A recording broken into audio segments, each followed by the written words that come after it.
Welcome to another episode of Quick Bites, where today we'll make jalapeno poppers. Red jalapenos are really just jalapenos that ripened on the vine longer.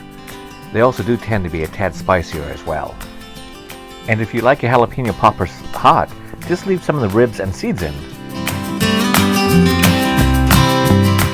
It's easy to add the cream cheese if you warm it up and use a piping bag. I actually use a quart Ziploc bag with the end cut off as a quick and easy piping bag.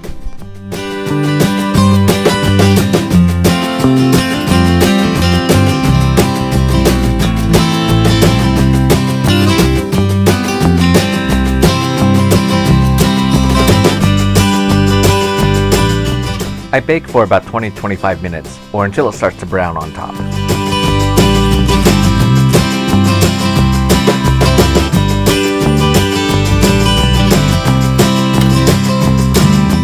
And there you have it. You can also add bacon, sausage, or other toppings to change it up. And please give this video a thumbs up. And if you haven't already, please subscribe. Until next time, buen provecho.